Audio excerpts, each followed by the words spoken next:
राजस्थान में लोकसभा चुनाव अपने पूरे शबाब पर है। चुनाव प्रचार के बीच नेता वादों का वितरण कर रहे हैं। चुनाव की चाय की चुस्की लेते वोटर्स गली चौराहों पर सियासी समीकरण बना और बिगाड़ रहे हैं। लेकिन राजस्थान के तीसरे मोर्चे के तौर पर उभर रहे हनुमान बेनीवाल ने बीजेपी के साथ गठबंधन कर नागौर सीट का सियासी समीकरण बदल दिया है, जिसके बाद सूबे की जाट राजनीति का केंद्र रहे नागौर सीट पर मुकाबला दिलचस्प है। जाट नेता और खीवसर से विधायक हनुमान बेनीवाल की पार्टी राष्ट्रीय लोकतांत्रिक पार्टी का एनडीए में शामिल होना नागौर सीट पर सियासी समीकरणों को बदलने वाली तस्वीर को उकेर रहा है। नागौर सीट की अगर बात की जाए तो सीट जाट बाहुल्य है। राजस्थान में मारवाड़ की राजनीति में आजादी के पहले से ही मिर्धा परिवार का वर्चस्व रहा है। इस सीट पर बलदेव राम मिर्धा ने किसानों के हितों के लिए मारवाड़ किसान सभा की स्थापना की थी, लेकिन देश के पहले प्रधानमंत्री पंडित जवाहरलाल नेहरू से मध्यस्थता के बाद किसान सभा का कांग्रेस में विलय हो गया, जिसके बाद बलदेव राम मिर्धा के बेटे रामनिवास मिर्धा और उनके ही परिवार के नाथूराम मिर्धा का यहां की राजनीति में करीब 6 दशक तक दबदबा रहा। लेकिन धीरे धीरे मिर्धा परिवार का असर कम होने लगा, लिहाजा अब नई पीढ़ी अपनी इस राजनीतिक विरासत को बचाने के लिए संघर्ष करती हुई नजर आ रही है। पिछले कुछ वक्त से दो प्रमुख दल कांग्रेस और बीजेपी के बीच एक नए खिलाड़ी के तौर पर हनुमान बेनीवाल उभरे हैं, जो जाट युवाओं को साथ लेकर इन दोनों दलों से अलग लकीर खींचना चाहते हैं। लेकिन हनुमान बेनीवाल के एनडीए में शामिल होने के बाद इस सीट पर कांग्रेस के लिए मुश्किल बढ़ चुकी है। आरएलपी के गठबंधन के बाद पार्टी ने नागौर लोकसभा सीट छोड़ दी। नागौर सीट से हनुमान बेनीवाल मैदान में हैं।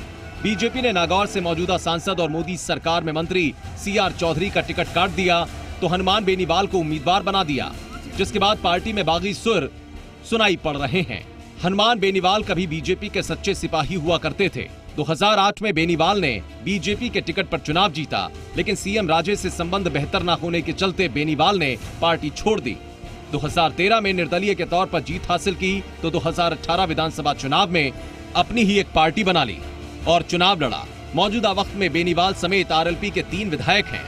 मतलब बेनीवाल किसी भी तरह से कांग्रेस की ज्योति मिर्धा के सामने कमजोर पड़ते दिखाई नहीं पड़ रहे। यह आरएलपी के लाखों कार्यकर्ता नरेंद्र जी मोदी को प्रधानमंत्री बनाने के लिए अपनी ताकत लगा देंगे और मुझे पूरा विश्वास है कि राजस्थान के अंदर 25-0 का रिजल्ट आएगा। कांग्रेस का चोपड़ा साहब यहाँ भी करेंगे। कांग्रेस ने काफी गणित और मंथन के बाद ज्योति मिर्धा को एक बार फिर से मैदान में उतार दिया, क्योंकि नागौर सीट को जाट राजनीति का प्रमुख केंद्र माना जाता है और ये सीट मिर्धा परिवार की वजह से ही जाट राजनीति का सियासी केंद्र बनी। नाथूराम मिर्धा ने संसद में नागौर की जनता के मुद्दों को उठाया तो नाथूराम मिर्धा के बाद उनके बेटे भानुप्रकाश मिर्धा यहां से सांसद बने। लेकिन 2014 में बीजेपी के सीआर चौधरी ने ज्योति मिर्धा को 75,000 से ज्यादा वोट से हराकर इस सीट पर कमल खिलाया। जाट वोट बैंक के सियासी गणित में कांग्रेस ने एक बार फिर ज्योति मिर्धा को एनडीए के उम्मीदवार हनुमान बेनीवाल के सामने लाकर खड़ा कर दिया है, क्योंकि दिग्गज किसान नेता और नागौर पर खासा असर रखने वाले नाथूराम मिर्धा की पोती होने का भी फायदा ज्योति मिर्धा को मिल सकता है। अगर ज्योति मिर्धा इस वोट बैंक को अपनी तरफ खींचने में कामयाब हो गई तो बेनीवाल की मुसीबत बढ़ सकती है। नागौर सीट पर इस बार कड़ा मुकाबला होने की उम्मीद है। एक तरफ जाट दिग्गज नेता हनुमान बेनीवाल हैं तो दूसरी तरफ दिग्गज किसान नेता नाथूराम मिर्धा की पोती ज्योति मिर्धा। नागौर लोकसभा सीट से ज्योति मिर्धा ने 2009 के लोकसभा चुनाव में जीत हासिल की थी।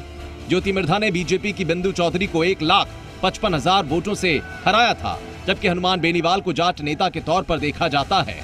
राजस्थान के दक्षिण पश्चिम मारवाड़ इलाकों में नागौर, बाड़मेर, जोधपुर, जालोर, पाली और सीकर में बेनीवाल का जनाधार है। इस बेल्ट की कई सीट पर जाट मतदाता निर्णायक भूमिका में हैं। जाट बहुल क्षेत्रों में बेनीवाल की अच्छी पकड़ है। किसानों के लिए बेनीवाल ने कई बड़े आंदोलन किए हैं। बेनीवाल तीसरी बार विधायक चुने गए हैं। नागौर लोकसभा क्षेत्र के अंतर्गत जिले की 10 में से 8 विधानसभा की सीट आती हैं, जबकि यहाँ की 2 विधानसभा मेड़ता और डिगाना राजसमंद लोकसभा में शामिल हैं। नागौर जिला सूबे का 5वां सबसे बड़ा जिला है। जाट बहुल नागौर में जाटों के अलावा राजपूत, खासतौर पर रावड़ा राजपूत का भी असर है। अनुसूचित जाति की आबादी भी महत्व रखती है। 2011 की जनगणना के मुताबिक यहाँ की आबादी 26,52,945 है, जिसका 79.64% हिस्सा शहरी और 20.36% हिस्सा ग्रामीण है। कुल आबादी का 20.91% अनुसूचित जाति है। ऐसे में हनुमान बेनीवाल के सामने ज्योति मिर्धा को हाथ मजबूत करने के लिए कड़ी मेहनत करनी पड़ेगी।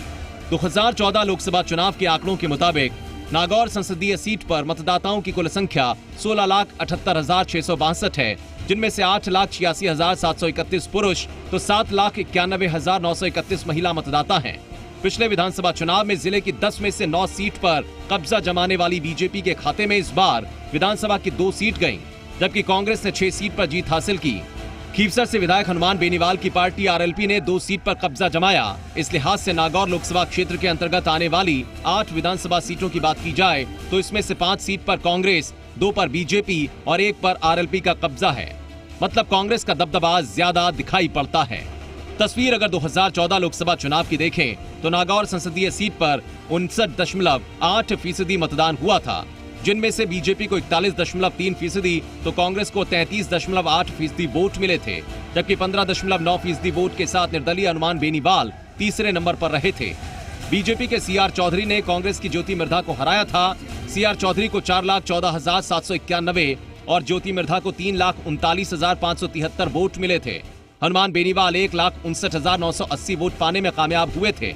ऐसे में इस बार की तस्वीर में सिर्फ 2 चेहरे हैं, हनुमान बेनीवाल और ज्योति मिर्धा।